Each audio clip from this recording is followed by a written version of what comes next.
اگر آپ کسی کو خوش کرنا چاہتے ہو تو اس کی مدد کرنے کی بجائے اس سے مدد مانگیں، کیونکہ لوگ ہمیشہ دوسروں کی مدد کر کے خوش ہوتے ہیں۔ انسان کی خوشی صرف 9 دن تک رہتی ہے، چاہے وہ کتنی ہی بڑی خوشی کیوں نہ ہو۔ آپ شیشے میں جتنے زیادہ خوبصورت خود کو نظر آتے ہیں، اس سے 3 گنا زیادہ لوگوں کو خوبصورت نظر آتے ہیں۔ لڑکیوں کے مقابلے میں لڑکوں کو بہت جلدی پیار ہو جاتا ہے۔ اگر کوئی آپ سے بات کرنا چھوڑ دے تو وہ پیٹھ پیچھے دوسروں سے آپ کے بارے میں ہی باتیں کرتا رہتا ہے۔ اگر آپ چاہتے ہیں کہ کوئی پورا دن آپ کے بارے میں ہی سوچے تو رات کو سونے سے پہلے اس سے آپ نے بات کر لینی ہے۔ اگر انسان تنہا رہنا یعنی اکیلا رہنا شروع کر دے تو وہ پھر پاگل پن کی پہلی سیڑھی پر ہوتا ہے، اور جن کو نیا پن دیا جائے اور کچھ لکھ کر چیک کرنے کو کہا جائے تو 97% لوگ اپنا نام ہی لکھتے ہیں۔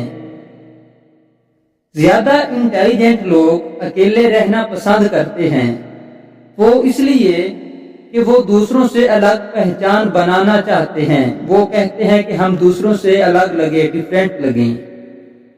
آپ کھاتے وقت اپنا ناک بند کر لیں تو سیب، ٹماٹر اور پیاز کا ذائقہ ایک جیسا ہی لگے گا، اس میں آپ کو کوئی فرق محسوس نہیں کر سکیں گے۔ کسی کو اس کے نام سے پکارنا اس کے دل میں آپ کی محبت بڑھانے کا کام کرتی ہے۔ زیادہ تر لوگ آپ کو آپ کے جوتے دیکھ کر جج کرتے ہیں، یعنی پہچانتے ہیں، نہ کہ آپ کے چہرے کو دیکھ کر۔ اگر آپ بےعزتی کرنے والے کے سامنے مسکرا دیں تو آپ کی مسکراہٹ اسے تیر کانٹوں کی طرح چبھتی ہے۔ انسان کے مر جانے کے بعد بھی اس کا دماغ 7 منٹ تک زندہ رہتا ہے، یہ ایک حقیقت ہے۔ ایک تحقیق کے مطابق جو لوگ ہمیشہ اسکول میں دیر سے آتے ہیں وہ مستقبل میں کامیاب اور امیر لوگ ہوتے ہیں۔ 2 ہی طرح کے لوگوں کو سب سے زیادہ پسند کیا جاتا ہے، ان میں سے ایک کامیاب اور دوسرا ان میں سے خوبصورت شخص کو پسند کیا جاتا ہے۔ جو لوگ خود میں ہی مگن رہتے ہیں، مطلب کہ اپنے آپ پر ہی مست رہتے ہیں اور خود سے ہی باتیں کرتے رہتے ہیں، وہ دوسروں کے مقابلے میں بہت زیادہ ذہین ہوتے ہیں۔ دوسروں سے دھوکہ کھانے والے انسان عام لوگوں کی نسبت زیادہ ہوشیار ہوتے ہیں۔ آپ کسی بھی کام کو کرتے وقت اتنا خوش نہیں ہوتے جتنا بعد میں اس کو یاد کر کے ہوتے ہیں۔ 90% لوگ جو باتیں میسج کر کے کرتے ہیں وہ کبھی بھی اس شخص کے منہ پر کہنے کی جرات نہیں کر سکتے۔ مرد بھول جاتا ہے لیکن کبھی معاف نہیں کرتا، اور عورت معاف تو کر دیتی ہے مگر کبھی بھولتی نہیں ہے۔ آپ کا دماغ نیند میں بھی یہ محسوس کر سکتا ہے، آپ کو پتہ چل سکتا ہے کہ کوئی پاس کھڑا آپ کو دیکھ رہا ہے، لیکن آپ نیند میں ہوتے ہیں۔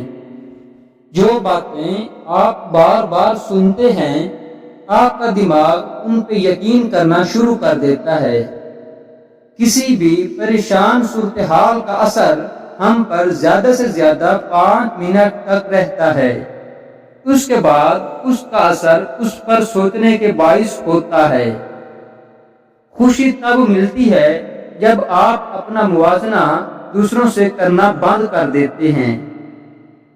اگر آپ کو پانی یا بلندی سے ڈر لگتا ہے تو آپ اعصابی کمزوری کا شکار ہیں۔ جن لوگوں کی آنکھیں بڑی بڑی ہوتی ہیں لوگ آسانی سے ان کی طرف متوجہ ہو جاتے ہیں، ان کی طرف رغبت کرتے ہیں۔ ہم میں سے زیادہ لوگ حقائق سے زیادہ افواہوں کے پیچھے پھرنا پسند کرتے ہیں۔ جس سے آپ پیار کرتے ہیں اسے دیکھ کر کبھی بھی نہ مسکرائیں، کیونکہ ایسا کرنے سے وہ آپ کے پیار کو سیریس نہیں لے گا اور اسے آپ کا دکھاوا کہے گا۔ جو لوگ بہت زیادہ بولتے ہیں ان کے الفاظ کی قدر اتنی ہی کم ہو جاتی ہے۔ لڑکیوں کو اپنی تعریف سننا بہت ہی زیادہ پسند ہوتا ہے، چاہے وہ جھوٹی ہی تعریف کیوں نہ کی جائے۔ جو شخص جھوٹ بولنے میں جتنا ماہر ہوتا ہے، وہ دوسروں کا جھوٹ پکڑنے میں بھی اتنا ہی ماہر ہوتا ہے۔ نیلے رنگ کے کمرے میں آپ خود کو پرسکون اور پرامن محسوس کر سکتے ہیں۔ آپ جتنے بھی بے پرواہ ہوں گے اتنے ہی خوشگوار اور خوش رہنے والے ہوں گے۔